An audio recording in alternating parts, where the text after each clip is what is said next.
Syederalun Kejaksaan Negeri Aceh Tamiang memusnahkan narkotika jenis sabu-sabu, ganja, dan pil ekstasi.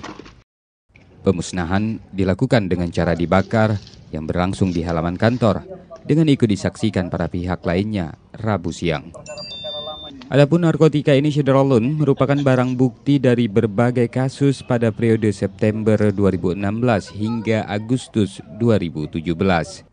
Rinciannya Syederalun 195 kg diantaranya merupakan ganja, 333 gram lebih sabu-sabu, serta 25 butir pil ekstasi.